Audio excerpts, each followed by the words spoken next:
Carlos Hernández, gracias por aceptar la invitación. Gracias a usted.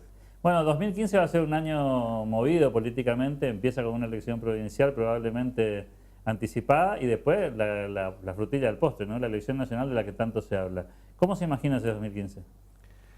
Lo único concreto son las elecciones llamadas primarias, abiertas, simultáneas, obligatorias, las PASO, cuya fecha es digamos, importante, es el 10 de junio del 2015. Ahí vamos a saber quiénes son los candidatos a presidentes que van a competir.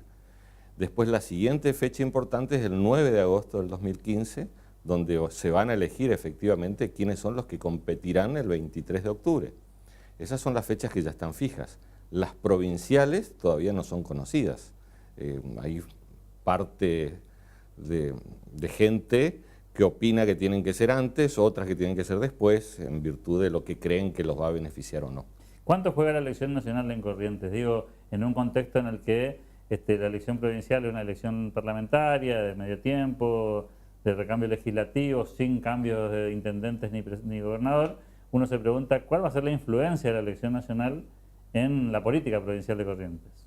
Pareciera ser que va a ser mucho más importante que otras veces, debido a que el estado de la provincia dentro del contexto nacional está sufriendo la provincia serios embates en lo que sea recaudación de impuestos, en lo que sea obras públicas, y se considera castigada dentro de ese esquema, y por esa razón el gobernador y otros partidos políticos provinciales le están dando una importancia a la elección nacional que en otras ocasiones no ocurrió. Así que yo visualizo que va a ser importante porque se les va a pedir a los candidatos presidenciales que fijen una agenda mínima que beneficie a la provincia de Corrientes, y se le exige un compromiso previo a la elección de octubre. La relación del gobierno provincial con el gobierno nacional, al menos la actual, no ha sido de las mejores, y muchos se preguntan si el resultado de la elección del año que viene en lo presidencial puede hacer de bisagra respecto a los 2 años que le queda a este mismo mandato del actual gobernador. Es decir, si cualquiera fuera el resultado, las cosas podrían cambiar, o si esto también depende del resultado. Depende del resultado, porque la provincia está sosteniendo públicamente principios que surgen de la Constitución Nacional, una Constitución que en la práctica no está siendo respetada. Es decir, la provincia exige federalismo y eso implica una distribución equitativa de impuestos, o al menos permitirnos una recaudación de impuestos que no es tal. Y entonces, si se exige federalismo, el resultado va a estar relacionado con quien sea candidato. Pareciera ser por el perfil de los precandidatos actuales, Sergio Massa, Scioli, Mauricio Macri, que serían candidatos que escucharían mucho más a las provincias y a los gobernadores que el actual presidente. Pero este es un análisis muy superficial y mucho tiempo antes de las elecciones. ¿Será ese discurso el que va a definir de alguna manera la preferencia de los partidos políticos en Corrientes? Algunos ya han tomado postura pública, otros todavía están como expectantes. La misma Unión Cívica Radical ha sido hasta ahora muy prudente a la hora de las definiciones. ¿Va a ser un poco este discurso de federalismo sí, federalismo no, lo que pueda inclinar la balanza en la votación de Corrientes?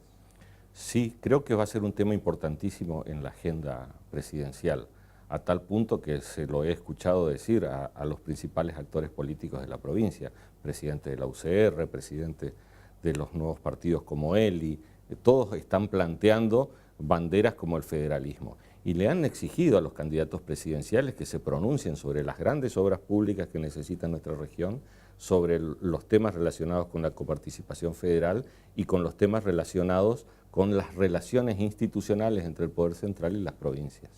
Si uno hace un análisis primario sobre lo que está por pasar en el ámbito nacional, uno podría ver que hay un partido gobernante que tiene un candidato que es gobernador de la provincia de Buenos Aires, que parece ser el candidato con más potencia, y por otro lado, 2 precandidatos que se postulan de alguna manera como opositores, uno más claramente Mauricio Macri, otro tal vez más tímidamente Sergio Massa, porque proviene de alguna manera de las filas del oficialismo, y uno está casi obligado a preguntarse si esa paridad en las encuestas que se ve hoy es sostenible en el tiempo, o si vamos nuevamente a la histórica recorrida a la polarización que tiene la Argentina.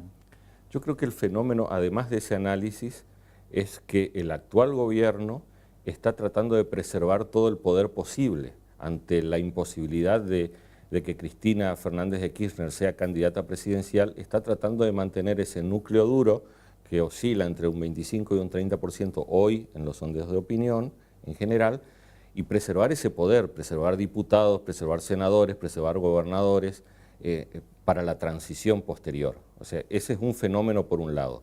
Y por otro lado encontramos candidatos presidenciales que tienen perfiles similares, con orígenes históricos similares.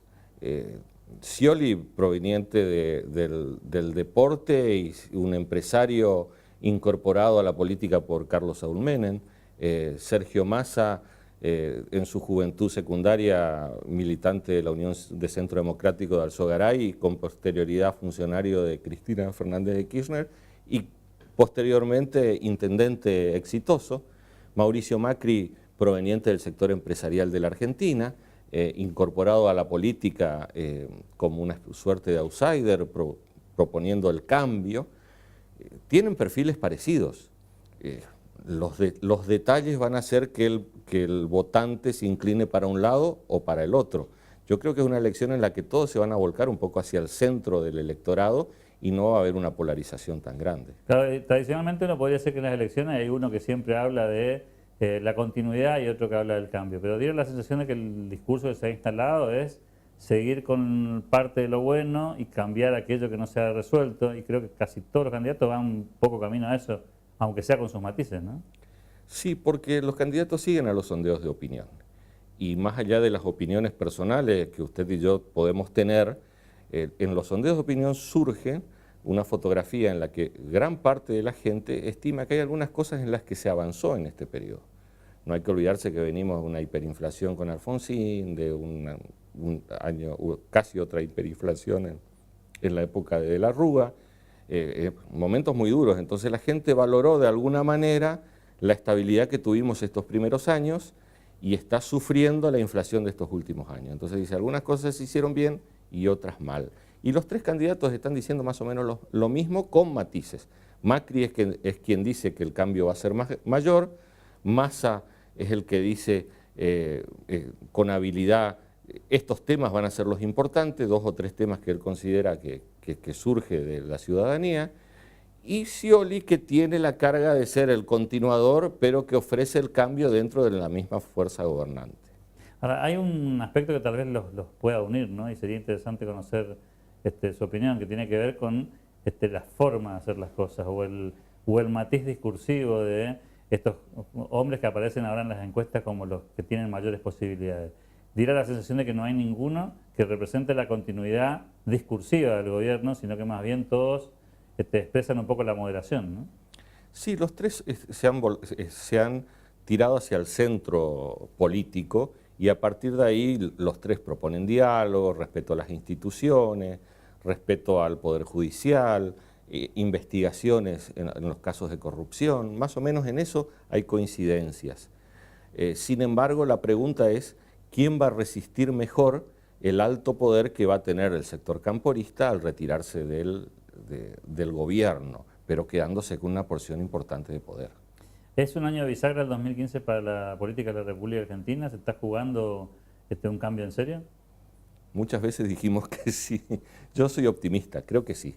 Creo que va a haber un cambio y esto es importante porque la ciudadanía está participando más que antes, porque está exigiendo cambios en cosas que antes no participaba, gracias a los medios de comunicación, a Internet, a la gran cantidad de fuentes de información que hay. Los ciudadanos participan más en distintas instancias, en organizaciones intermedias, en sus iglesias, y esto es auspicioso para el sistema y creo que va a ser un año importante para mejorar esta transición democrática que estamos viviendo desde 1983. La última pregunta tiene que ver con los dos temas que más preocupan a la gente, que aparecen primero en las encuestas, la inseguridad y la inflación. ¿Algunos de estos tres candidatos o los tres candidatos tienen posibilidades concretas de minimizar el impacto de estos flagelos o inclusive de resolverlos? Algunos lo han demostrado en función de gobierno, que es el caso de Macri en la Ciudad de Buenos Aires, con un gran trabajo en el tema de seguridad, Massa en el municipio de Tigre, Scioli es quien está más vapuleado por el tema de la inseguridad en su provincia, y la inflación, y todos están hablando de contenerla. Hay que analizar cada equipo y quiénes lo componen, quiénes son los equipos económicos de cada uno, para saber quién puede resolver esto. No nos olvidemos que en el caso de Massa fue quien nacionalizó las administradoras de fondos de jubilaciones y pensiones y permitió que todos los fondos de los jubilados sean utilizados para el Tesoro Nacional. Scioli aparentemente va a ser más gradualista que Macri, y Macri es el que está proponiendo dar fin a la inflación, propone medidas de seguridad y relaciones institucionales buenas con todas las provincias, y parece ser el que anuncia mayores cambios de los tres candidatos. Hay que ver si en sus equipos eso permea y se transmite a la ciudadanía. Carlos César Hernández, gracias por el tiempo. Gracias a usted.